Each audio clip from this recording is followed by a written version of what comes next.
नमस्कार दोस्तों, कैसे हैं आप। मैं हूं आशुतोष और आप देख रहे हैं गुरुकुल। आज हम बात करने वाले हैं फियर ऑफ रिजेक्शन के बारे में। जाहिर सी बात है, फियर ऑफ रिजेक्शन आप सब ने कभी ना कभी महसूस किया होगा, मैंने भी काफ़ी बार महसूस किया है। लेकिन ये एक छोटी चीज़ नहीं है, क्योंकि ये एक ऐसी चीज़ है जिसके कारण से हम बहुत सारे ऐसे काम जो हम कर सकते थे, बहुत सारी ऐसी चीज़ें जो हम जिसमें सक्सेसफुल हो सकते थे, हम सिर्फ इसलिए नहीं करते क्योंकि हमको लगता है कि अगर हम इसमें फेल हो गए या अगर किसी ने हमको रिजेक्ट कर दिया तो क्या होगा। हमें किसी से फ्रेंडशिप के लिए कहना है, किसी को प्रपोज करना है और हमारे मन में ये चल रहा है कि अगर उसने मुझको पसंद नहीं किया और इस कारण से हम अपनी बात उस तक नहीं कहते। हम कोई बिज़नेस कर रहे हैं और हमको उसके लिए कुछ क्लाइंट्स हैं हमारे, उनसे हमें एडवांस पेमेंट लेना है और हम उनसे सिर्फ इसलिए बात नहीं कर रहे क्योंकि हमको लगता है कि अगर उन्होंने हमें रिजेक्ट कर दिया तो क्या होगा। आप कोई नया काम शुरू करने वाले हैं, आपको किसी की हेल्प की ज़रूरत है और आपको लग रहा है कि अगर मैंने उनसे कहा तो कहीं वो मुझे बुरा ना समझने लगे, मुझे सेल्फिश ना समझने लगे। इस तरह की ढेर सारी चीज़ें आपके सामने आती हैं और आप सिर्फ इसलिए उस काम को नहीं करते क्योंकि आपको लगता है कि अगर सामने वाले ने मुझे रिजेक्ट कर दिया तो मैं उसको फेस नहीं कर पाऊँगा। और ये हम सब की लाइफ में बहुत सारे ब्रेक्स लगा देता है, हमको पीछे रोक के रखता है। तो आज इसी के बारे में हम बात करने वाले हैं कि कैसे फियर ऑफ रिजेक्शन का हम सामना कर सकते हैं। तो आज मैं बात करूंगा 5 ऐसे टिप्स के बारे में जिसमें आप फियर ऑफ रिजेक्शन से ओवरकम कर सकते हैं। और जो लास्ट टिप है वो क्विक टिप है, यानी अगर आपको तुरंत फियर ऑफ रिजेक्शन से निकलना है तो उसके लिए क्या कर सकते हैं। तो आज का वीडियो बहुत ही अमेजिंग होने वाला है। तो आइए शुरू करते हैं आज के वीडियो को। So the first thing is कि अगर आप इस दुनिया में हैं और आप अगर इंसान हैं और कुछ भी काम कर रहे हैं तो रिजेक्शन तो आपके सामने आएंगे ही। क्यों? क्योंकि दोस्तों इस दुनिया में करोड़ों अरबों इंसान हैं और अनगिनत इंसान इस धरती पर रहे हैं और आगे होंगे।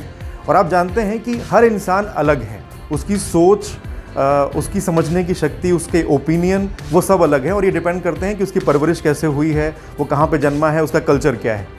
तो इसीलिए कोई भी एक इंसान और जो दूसरा इंसान है उसकी पसंद एक जैसी नहीं हो सकती। आप खुद देखिए ना, आपको क्या दुनिया की सारी चीज़ें पसंद आती हैं, दुनिया के सारे लोग आपको पसंद आते हैं, उन सब की आदतें पसंद आती हैं? ऐसा नहीं होता। तो इस दुनिया में जो अरबों लोग हैं उनके भी अपने अपने ओपिनियन हैं अलग अलग चीज़ों को लेकर, वो अपनी अपनी सोच रखते हैं। हो सकता है कि उनका बैकग्राउंड हो सकता है कि उनकी लाइफ में कुछ समस्याएं हो सकता है कि उन्होंने कुछ अपनी ज़िंदगी में ऐसे एक्सपीरियंसेस किए हों, लेकिन वो हर चीज़ के लिए अलग सोच सकते हैं। तो सबसे पहले ये एक्सेप्ट करिए कि जैसे आपको हर चीज़ पसंद नहीं आती, आपकी सिचुएशन से हर चीज़ मैच नहीं करती, वैसे ही दूसरे भी तो हैं। और जब इस दुनिया में इतने सारे लोग हैं तो कुछ लोग हमेशा ऐसे होंगे जिनको आपके प्रपोजल या आप जिनके साथ आपका सही मैच नहीं बैठेगा। इसका मतलब ये नहीं है कि वो आपको रिजेक्ट कर रहे हैं, इसका मतलब ये है कि हम सिर्फ इंसान हैं और हम सब अलग हैं और हम सबको ये आज़ादी है कि हम अपने ओपिनियन रख सकें। तो दोस्तों जो दूसरा टिप है वो है फियर के बारे में। जो डर होते हैं उनको आप 2 कैटेगरीज में बांट सकते हैं। आखिर ये डर होते क्यों हैं? ये जो फियर का मैकेनिज्म हमारी बॉडी में बना हुआ है ये हमारी सेफ्टी के लिए बना है और जब से इंसान इस धरती पे आए हैं तब से ये मैकेनिज्म हमारे अंदर आया। जैसे अगर आपके सामने शेर आ जाता है तो आपको भागना ही पड़ेगा, तो इसके लिए आपके अंदर एक मैकेनिज्म बना जिसको हम फियर कहते हैं और उस कारण से आप उससे बचने की कोशिश करते हैं। आपके सामने आग है और आग से अगर आप डर रहे हैं तो वो डर वैलिड है, क्योंकि आग के पास जाने पर आप अपने आप को नुकसान पहुंचा सकते हैं। लेकिन कुछ डर ऐसे होते हैं जिनके पीछे का कोई पक्का कारण नहीं होता। जैसे आपको किसी से दोस्ती करने के लिए कुछ कहना है या किसी को आप प्रपोज करने जा रहे हैं और आप डर रहे हैं कि अगर उसने मना कर दिया तो क्या होगा। ये डर इरेशनल है, क्योंकि ये भी हो सकता है कि वो मना ना करें। 100% टाइम ऐसा नहीं हो सकता कि आप किसी के पास जाएं और आप उसको कहें और वो मना कर दे। तो अब क्या हो रहा है उसको समझते हैं। जब हम इस तरह की कंडीशन में होते हैं जहाँ पर बहुत सारे ऑप्शन हैं, यानी वो काम हो भी सकता है और नहीं भी हो सकता, और अगर हम सिर्फ इस बात पर ध्यान दे रहे हैं कि अगर वो काम नहीं हुआ तो क्या होगा, तो इसका मतलब है कि इसको हम सिर्फ अपने दिमाग में इमेजिन कर रहे हैं। यानी फियर ऑफ रिजेक्शन सिर्फ एक आपके दिमाग की इमेजिनेशन है और कुछ नहीं, क्योंकि अभी कुछ भी नहीं हुआ है, आप उस तरफ गए भी नहीं हैं, आपने पूछा ही नहीं है उस काम के लिए। तो करना क्या है, क्योंकि आपने एक इरेशनल एक इमेज अपने दिमाग में लाई और उस कारण से आपके अंदर डर आया, तो अब एक इसकी जस्ट अपोजिट इमेज आपको अपने दिमाग में लेके आनी है। और वो इमेज क्या है? जैसे आपको जो भी काम करना है जिसके लिए आपको डर लग रहा है कि अगर मैंने ये काम किया और सामने वाले ने मुझे रिजेक्ट कर दिया तो क्या होगा, आंखें बंद करो और सोचो कि अगर सामने वाले ने तुम्हारी बात मान ली तो क्या होगा, और 2 से 3 मिनट तक जो भी सोच सकते हो वो सब कुछ सोचो कि अगर तुम किसी के पास गए और तुमने उनसे कहा कि मैं ये बिज़नेस शुरू करने जा रहा हूँ और मुझे आपके सपोर्ट की ज़रूरत है, और अगर वो मान गए, अगर उन्होंने हाँ कर दिया, तो क्या क्या हो सकता है। Just imagine that. इसको हम रिवर्स इमेजिनेशन कहते हैं।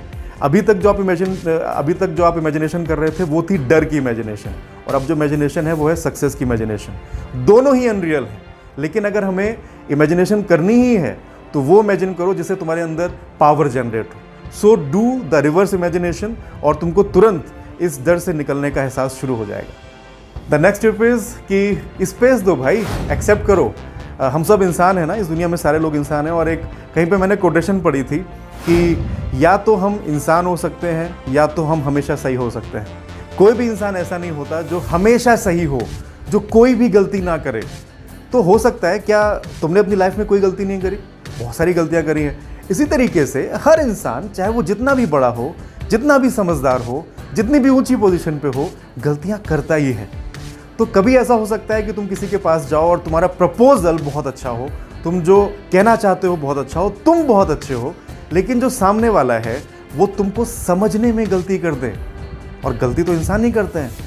तो ये स्पेस भी दो लोगों को कि वो गलती कर सकते हैं। कई बार समझने में गलती कर सकते हैं। हो सकता है उनकी लाइफ की सिचुएशंस ऐसी हो कि वो सिर्फ नेगेटिव चीज़ों पे ध्यान दे पा रहे हो और तुम्हारे ऊपर ध्यान दे ही ना पाए। और वैसे भी जो रिजेक्शन होते हैं ना, वो तुम्हें डिफाइन नहीं करते, वो उस आदमी को डिफाइन कर रहे होते हैं जो तुम्हें रिजेक्ट कर रहा है।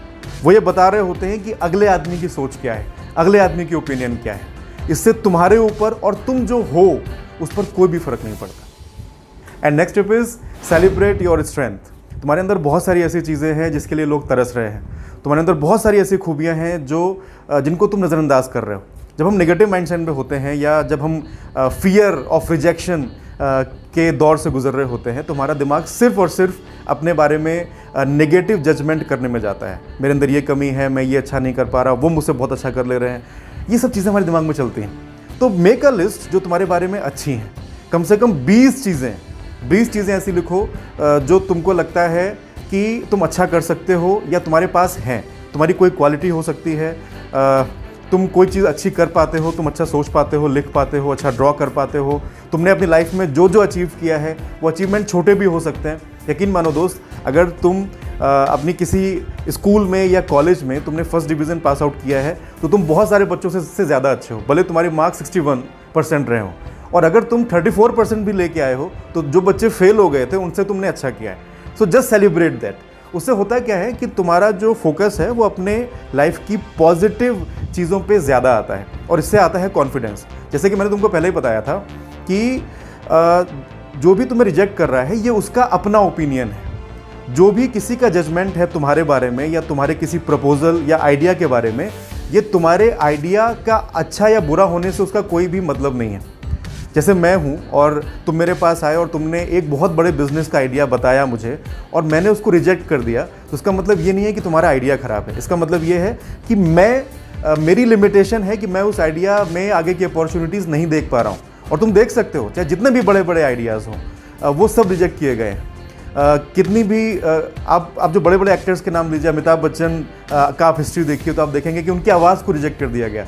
शाहरुख खान को अगर आप देखिए तो एक इंटरव्यू में शाहरुख खान कह रहे हैं कि उनको थप्पड़ मार दिया था एक आदमी ने और कहा था कि तुम हीरो बनोगे। और इस तरह के बहुत सारे, आपको हर बड़े आदमी के पीछे ढेरों रिजेक्शन मिलेंगे।